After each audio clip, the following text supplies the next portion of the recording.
Welcome back to Rome Boys. We are on the Royal Caribbean Adventure of the Seas. Yes. Today. With Teresa Tomeo. Hi. Oh, here we go.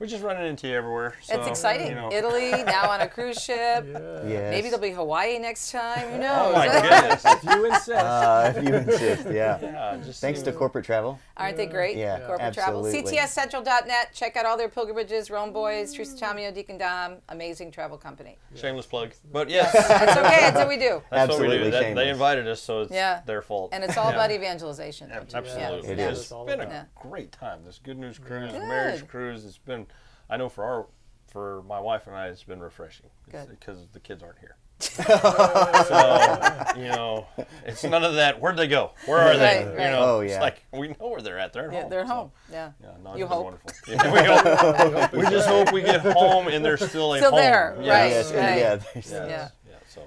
It- No, Thanks it's for been having great. me. This is so fun. It is. Yeah. You know, it's interesting. We're fortunate enough to be able to participate in some of the activities and even the speaking engagements. And you know, I'll be honest, I didn't come thinking, okay, my marriage is going to get enriched. Yes. Right. And then Sure. whenever you said earlier in your show how things just pause and you're not with all the distractions of your daily life. And so I couldn't recommend it enough. Yes. You know, we've been on other cruises. I think a lot of folks have, but you feel different when you're with 830 other Right. Yeah. Catholics roaming the world. And you can go deeper because sometimes you'll have a marriage encounter or a retreat over a weekend, but now it's several days. Right. And so you can't run away from God. You can't run No. away from your spouse. Exactly. Yes. Exactly. to Yeah, talk it's- about what really needs to be talked about. And we come on board, as you guys know, as speakers and promoters, because Dom and I have been working with corporate travel for years, but we have gotten so much out of the talks. And what I always love as speakers is we don't like talk to each other. We did have Zoom calls for the scheduling and who's going to do what, when, and where, and how's it going to work, and the theme of the cruise. But I didn't call up the Bowmans or the Hernans and say, okay, here's what we're doing for our talks. But what was amazing to me were the similarities of the talks and the similar messages, and that's really the Holy Spirit. Yeah, Amen. the Spirit Yeah. wants to take it to reach hearts. Yeah, and I think it's neat because it's all levels. Like, Deacon Dom and I, we started with Archbishop Naumann, which is like a home run Oh, anyway. yeah, And we goodness just had gracious. but then there's us, and we've been married almost 41 years, and you have two younger couples. And then you have Dr. Ray Garendi, who's married he's 40 years like us. So I think it's a good variety because there's a different people at different levels in their life. Some who have young kids, a lot of people are our age, maybe your age, but there's a lot of people our age who either don't have kids or the kids are out of the house. So I think there really is something for everyone. Absolutely. Which I don't know if you guys agree Oh, with absolutely. that. I think that's the experience we pulled away from it because we have that variety of age groups with our Right. 46, 50 people that we brought. My parents are here. My aunt and uncle are here. We met your dad. Oh, He's my- adorable. Oh, He's so cute. Another blessing, Deacon. Yeah. Exorcism. But yeah, so we have them, and they've been married for 46 years. I know that because that was a year before me. But and then we actually have a couple who've only been married for 2. Wow. Yeah, they're enjoying every minute of it. There's a couple on their honeymoon. On the Good News Radio. I met them yesterday. Yes. They are Awesome. adorable, and this is funny. And talking to a woman at the bar, having a glass of wine while we're on a cruise ship, Sure. and she said that they're sitting at her table, and the parents are with them. All I kept thinking about was the old Italians that go everywhere with the right, with Yes, the couples oh, and yes. everything. But no, they're so sweet. They're spending their honeymoon. Could you imagine? Yes. That? What is testimony? But how prepared are they going to be Oh, after they're absolutely. married and they're experiencing this? So this yeah. is our 15 years of marriage, and we went on a Royal Caribbean ship in 15 years ago on For our your honeymoon? Yeah, Yes. okay. And so we thought, oh, this will be a great renewal. Right. And but if it were Catholic like this, Yeah, it would have. it's the best of both Oh, worlds. Yeah. yeah. Oh, Yeah. yeah. Lacey's excited also about, we're celebrating our 20th here Oh, at the end of July. congratulations! Yeah. And yes, she was there for most of it. But we were just excited. It was like, this is a no-brainer. Yeah. They're celebrating their 15th, went on a cruise. We've only been on 2 cruises, but this is our second. This is so by far the best one. Good. I'm glad you're having a good time. But she was excited about it. At first, she was sold with thinking that the whole ship was part of the Good News Cruise. Yeah. Right. She was like, oh, this is great. We're working toward yes. that, though. Yeah. It'll happen. I mean, 2026. But we're making up over a third of it. Yes. So you run into people with our little lanyards on all day long, and they're just like, who are you? You know? It's like evangelization. You go out and you spread the gospel. We're going to tell everybody about the Good News Cruise. Yep. Yes. Yeah, and that's the thing is and people are so in need. I was describing this morning on the radio show. And by the way, you come next year, get to see 2 live radio shows. That's right. Yeah, it was awesome. GoodNewsCruise.com, by the way. And I walk into the store, and as I said, I was attracted to the music because I love to dance, and I wasn't buying any jewelry, and my husband will be my witness because I wasn't. I was just listening to the music. And she came up to me, she goes, oh, I love your vibe, and we started talking, and she saw the lanyard, and she said, oh, you're with those cruisers from the Catholic marriage. And then I said, yes, we are. That's all I said, and the fact that I was standing there listening to her, she opened up, told me she was raised Catholic, still prays on a regular basis. She was having a really rough night the day before. She stayed up really late, and she heard a voice telling her, don't go to bed without praying. And I said, sweetie, that was the Holy Spirit. And we had this conversation. I mean, it was mostly her, but she was just opening up. And that's because I had a lanyard on and was boogieing into the music. I mean, we can witness in all kinds of ways, and that's what's just so great about this cruise, because the one thing is, and I struggle with this all the time because of being on a daily radio show and having to do the news and deal with all the depressing stuff, is to keep your joy. Don't lose your joy. Absolutely. And everybody is so joyful on this trip. Yeah. To touch base on that, my wife and I this morning went out and did morning prayer on the balcony overlooking what you could see of the island through the rain. Yeah. And it was time for mass, so I just went on in. There was a guy sitting on the edge there and said, good morning. He said, have a blessed day. I said, okay, great. So I went on in. Well, she came in way later. Yeah. So I was like, well, what happened to you? She said, well, I ended up talking to the guy. He was in the Navy. He loves being on a boat all the time. Aww. And he said, the one thing I've noticed with all of you, the lanyards, he noticed, he said, everybody is smiling. Yeah. Y'all are all smiling. Yes. Y'all are so much, there's so much joy. What a statement. Yeah, What a wow, statement. that's great. What a testament. We've had a similar experience, Teresa, where they'll see the lanyard or they'll see a shirt. Someone's wearing a Catholic shirt or a Christian shirt with an evangelistic message. Right, yeah. And so a conversation starts. And kind of like the story that you told, there's so many people. The statistic ran through my mind because I have an engineering mind of a sense. Right. And I'm thinking, well, almost 20% of the other people on this ship are probably Catholic Right, too. right, And right. then how many of those were raised Catholic? And so many people have walked up, and maybe they've had a drink or so, or they're on vacation. They're a little more relaxed, and they just start to pour out their faith, and they do that, and it's so interesting because it's almost as if they need to hear the good news. Right. And we're on the Good News Cruise, and you can't be a prophet in your own land, so why not the Dominican Republic? Yeah, exactly. Which is probably very, very Catholic, I'm sure. Absolutely. Because of the Caribbean and the Catholic Have you influence. found that in your travels, like as far as evangelization goes, it's not so much people, is it more fallen away Catholics and you're evangelizing Catholics, or people that are non-Catholic? Because we have found it's like all these people like, oh yeah, I used to be Catholic. And I think We it's hear more about because of the size of the church. I think it's more fallen away Catholics. Yeah. And it's interesting Yeah. because we, as you guys know, we spend a lot of time in Italy. And there's a young couple that we befriended, and she's was raised Catholic. They're from Romania, and he's Orthodox Christian. Wonderful couple, and we befriended them. And they basically, they know he's a deacon, and they know what I do because they're kind of helping us in our journey through Italy. And we had invited them over. Well, let's go out to dinner or whatnot. And we just talked to them and befriended them, and we're really nice to them, and just kind of hung out with them. And they said, "You guys are so different, the most religious people we know."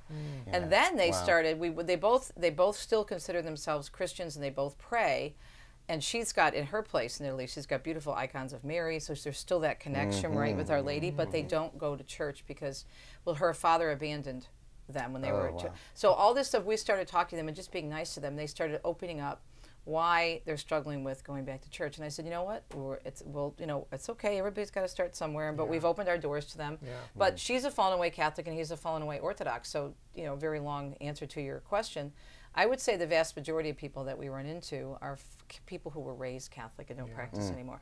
But the symbolism, like a T-shirt or a cross or that simple that can like click in their memory, and then you build on that. And I'm sure you shared your story. And Oh, so yeah. you're vulnerable and like, oh my gosh, we're Yeah. the same. You know, Yeah. we're Yeah. both in this together. We were Yeah. both a mess. We still are. We're just Right. trying to improve, you know, over the years. Well, weren't you guys? And we had a pre-night, which we always do every year. This was Scott and Kimberly Hahn. I'm just like, okay, who are we going to have next year? Right. Yeah, Goodness. Top that. Yeah. Right. But Dominic and I were like shocked.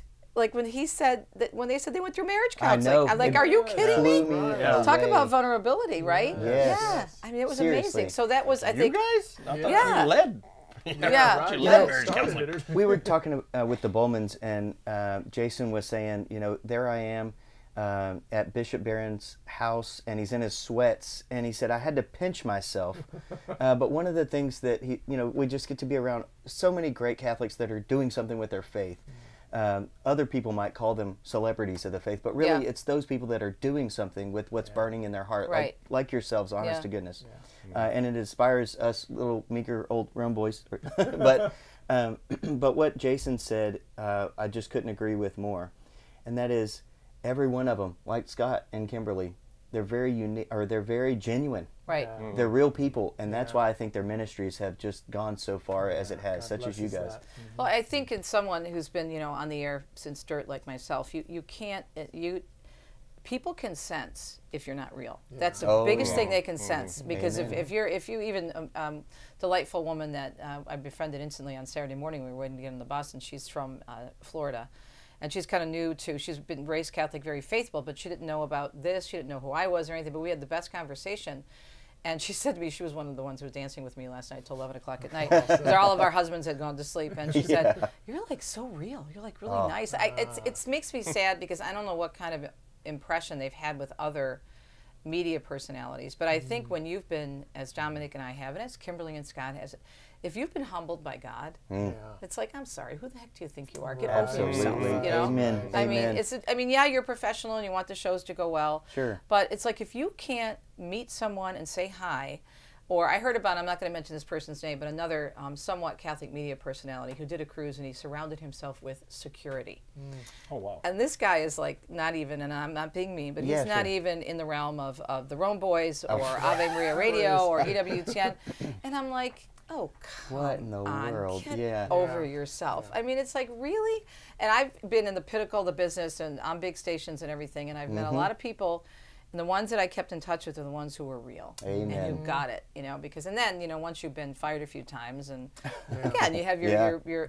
that's who you are. I think the biggest thing is just being real with other people and showing them that you're vulnerable, because people don't think that we suffer or we struggle because we're in ministry, so everything must be perfect, and nothing Yep. could be farther from the truth. And Right. people can't relate to people who have, everything's just wonderful, and from the time we got married, it was just sunshine and roses, Right. and everything was, for Yeah. crying out loud. Levitating. Yeah, levitating together. Right, yeah, right, the right. same. At Yeah, the The same yeah, time. yeah. It's just Nobody's no. pulled that Honey, one. that's a No. little too high. Yeah, Come down. yeah. And it's ridiculous. And and it's not, I mean, as a speaker, you grow and you learn. You don't have to give every single detail, but there's a lot. I mean, it's like yesterday, or our talk on Sunday, we concentrated on remember to remember, because it's a journey. And Father Mike Schmitz, who was our chaplain who came up with the theme, said, I want you to make sure people know it's an ongoing journey. And so that's why that song from Stephen Curtis Chapman, Remember to Yeah, Remember, sure. was so important. So we talked about reflection.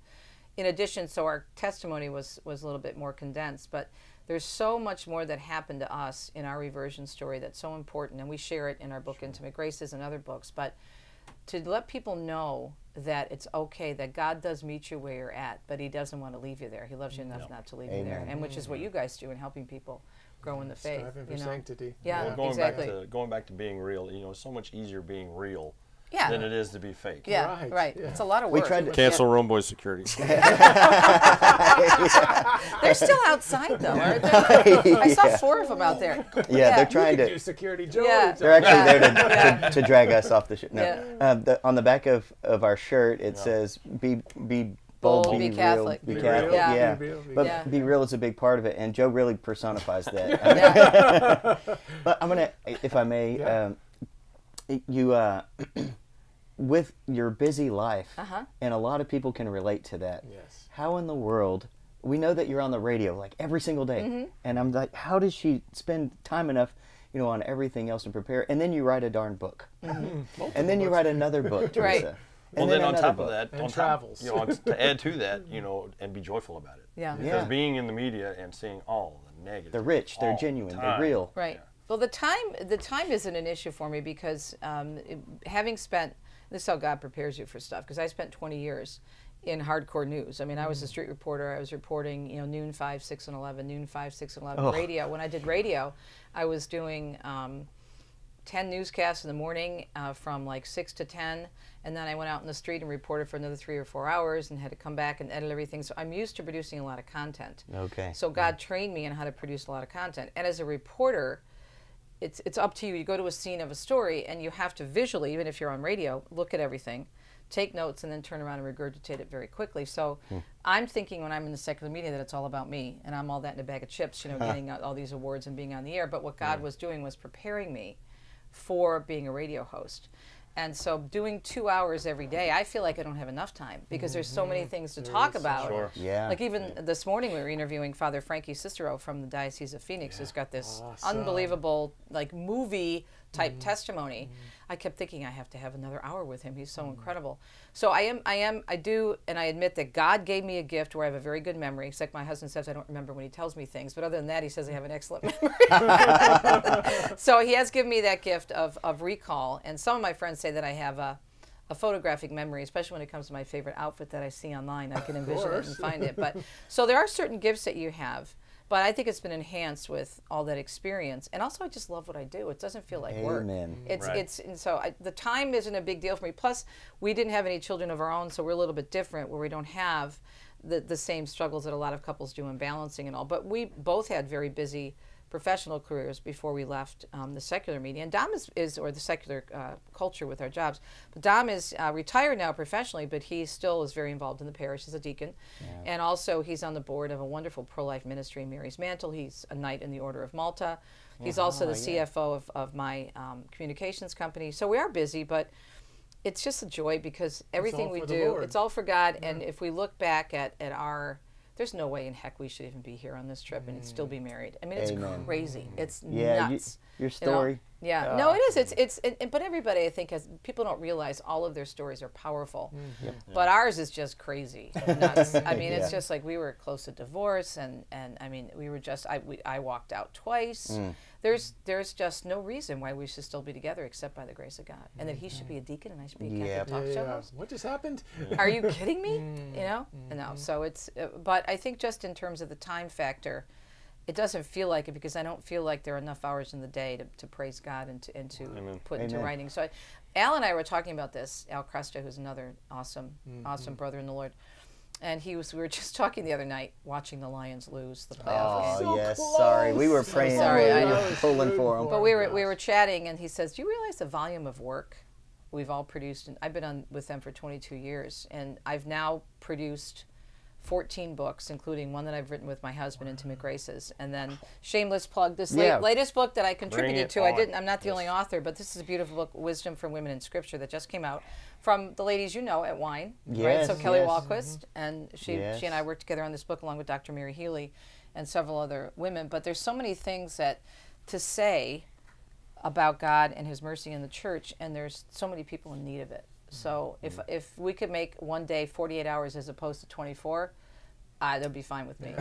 If I could have a 6-hour show, I still wouldn't be done because, and not about me, but just to interview and to talk to the people that are just doing amazing things. You're definitely a pro-life champion. Oh yeah. I mean, like I remember being there in World Youth Day, 1993 with John Paul II. My mom was just very devoutly pro-life, so I grew up in that way. When I hear you, I'm like, wow, like there's the future of the pro-life movement. So thank you for all you've done. How can we end abortion? What can we do as a culture, as an individual, to create a culture of life that John Paul II talked about, that Benedict XVI? Right. Yeah. I'm really, and Deacon Dom and I talk about this all the time, we're under the real strong impression that we have to go back to the early church. And Father John Ricardo talks about this, and that's why his ministry, Father John's ministry, is called Acts 29, because it's picking up where the book of Acts left off. And I really believe we're like now the early church, because the world, I think we're in a post-Christian society. I don't know about how you guys feel. Yeah. But so I think it has to be like the story of the woman in the store, the story of our new friends in Italy, meeting people on the ship, your wife talking to that man outside of Mass. I think it's got to be in addition to us. I mean, the choir needs practice, right? So we have to preach to the choir. We're not just preaching to the choir, but even the choir needs practice. So all of us who are faithful still need to be encouraged. But I really believe it's going to be one-on-one evangelization, because we can't, I mean, I'm always talking about pro-life laws and defeating these horrible leftist, extreme amendments. But unless we change hearts, somebody else could come along and change another law. But if you change the hearts, and that leads to the change of heart of a politician who gets elected, then that's going to make a difference. I still think we need all those laws and all those ministries, but it's got to be what we're doing in the pro-life movement, which we never get enough credit for, is we are meeting people where they're at. The pregnancy resource centers, the Mary's Mantles, like my husband is on the board of this wonderful home for unwed moms, and being out there at the abortion mills as he is. I'm married to a saint. I don't know if you know. Yes, he's going to be canonized while he's alive, because he's married to me, first of all. I can relate. But no, seriously, I mean, those are the kinds of things, because people need to know that they're loved, kind of what Jason and Rachel were talking about. You have to know that you're loved. So I think that's where we start. I think it's got to be a dual approach. So we've got to meet them where we're at and love them like crazy. Show them there's another way. But then also at the same time, we have to be out there changing the laws. I mean, because if you think about abortion, it's just, I mean, I didn't even give it much thought when I was in the secular media. I considered myself pro-choice, but I didn't know anything. I didn't know squat about the issue. And now that I know it, I just have such a responsibility. One of my books, early books, was Extreme Makeover. Women changed by Christ, not conformed to the culture. And I have chapters in there about how I was misled and how the media misled so many women.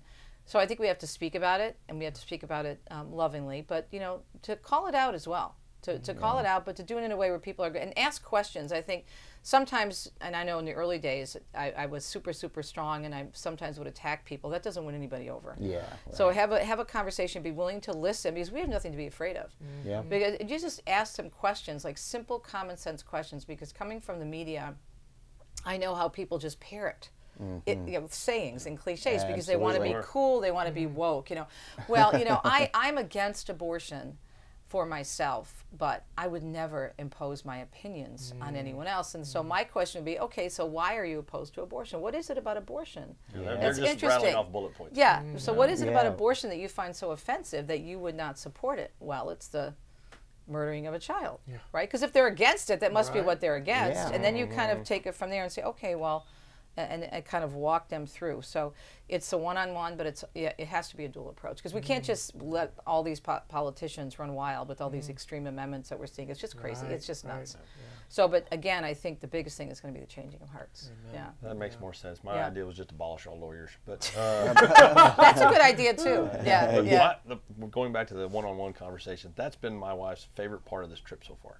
Is just the conversation she's had with the guy on the balcony, or just randomly we're walking through the hall, somebody grabs us, and we're just a one-on-one conversation. It's been great. I stayed up way too late last night.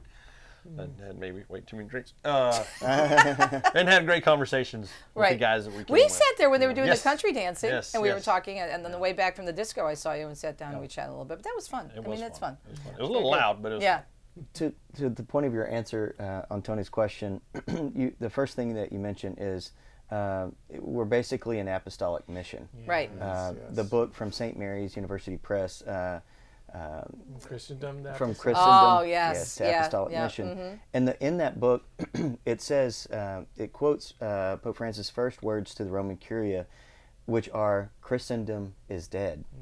And when you think about that reality, when was the church exploding and growing at the greatest numbers? It's when they were on an apostolic mission in the mission field. And so we can't be afraid, like John Paul II said, right? His first words, be not afraid. Right. Well, think about just in the times we live in now. Where is the faith growing the most? Where there's the most persecution, right? In Africa, right? Exactly. No. So, as Benedict said, the church will contract before it expands. Right. And it's it going will to be a small remnant. Yes, but much richer in its faith. And right now we're all on this boat. So. Yes, here we are. Beautiful experience. So I really encourage people, and it's it's like it's a working cruise for all of us, because we're all here doing a job and we're evangelizing, But it's such a joy to meet so many people, and the people are just so nice. I mean, it's so different than when I was in the secular media. Oh my gosh, it's like covering the March for Life. You bump into somebody, they say, "Oh, excuse me. Oh, excuse me." It's not like that in the secular media world at all. So Now it's like nobody gets on the elevator. No, you first. No, you first. Oh, I'm sorry. So sorry. Somebody's got to get on. We'll just blame it on the drink package. This has been an absolute thanks joy. you guys. Yes, I know I've been on the show via the computer, but it's really fun, or Zoom, whenever we did the first interview. But it's really fun to be back with you, and I hope that was fun seeing you guys in Italy. Oh, it was. Yeah, for Deacon Dom and I having your dinner. Are you a good cook as far as Italian food? Well, my husband's. What do you think, hon? Am I a good cook? Excellent cook, smart man. man. So I'll tell you a real quick story if we have a minute. So Father Joe Krupp, he was going to speak briefly at our last year's World Marriage Day, because we have a big dinner dance that we do in the Archdiocese of Detroit for World Marriage Day. It's beautiful, and so we always, because of our marriage journey, and because we went to Marriage Encounter and met so much of us, we have been volunteering for this event to MC for years, for probably like 20 years. And it's a blast to get together. We have beautiful music, a nice dinner, dancing, and then we have a great speaker. Well, Father Krupp was part of the lineup last year, and I said to him, I go, "Father, do you like Italian food?" And he said, "I love Italian food." I said, "Well, I'll make you some pasta. Next time I see you, I'll bring it." He says, "No, you're so busy. You don't have time to do that." So yeah, I do. So he was shocked that I brought him.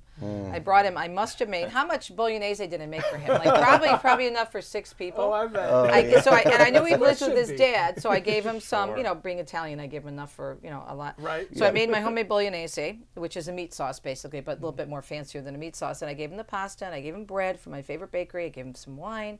And I said, "Okay, Father, this will hold you and your dad for a while." He told me they ate it in one night. Oh, it was just that good? It was that good. So, no, I love to cook, and I think that, that is an expression for me and Deacon Dom. And my husband is a wonderful host, and he's such a good, he's like, because he's an engineer, he's a fabulous baker. I'm not, because I'm not like exact at anything. So my recipes are, I look at a recipe and then I kind of add it. But exactly, a little wine, a little oregano, a little basil. But for us to do that together, we work in sync, because he's an amazing sous chef, and he's so organized when he cuts the onions and everything. It's always very neat, and we make a great team, and we love to cook together. So I am a good cook. Pretty good. But I actually did a video for Symbolon, and it was for the marriage program that they had. And I said, marriage is like spaghetti sauce. And Dr. Ted Shree brought me into one of their donors' homes in Denver. And I made spaghetti sauce, and I was talking about the ingredients and what it means. And I talked about the first fight we had when we were married, because we're both 100% Italian, is what's the gravy going to be like? The gravy. Which family? I literally got so mad that I took the spoon, I threw it on the stove, the wooden spoon, right? And I walked out of the house sobbing. What? But yeah, so I told the story of how when you get married, it's like spaghetti sauce, because you have ingredients from the husband and the wife, and you put it in together, and then it all it's like Dr. Han, to become one, just didn't know which one, exactly, right? Didn't know which one. So that was a very long answer to your question about cooking. So thanks you guys for having me. This has been great. This has been wonderful. We're on the boat for a couple more days. Yeah. We might have to do this again. Yeah. Okay. So again, we appreciate your time with us. Appreciate your time. Being able to visit and hang out and just enjoy this cruise with you. Yep. And so in the meantime, be bold, be real, be Catholic. GoodNewsCruise.com. Yeah. Join us in 24. Yes. No, we're in 24. 25. 25. Yeah. Excellent. If they invite us back. Y'all.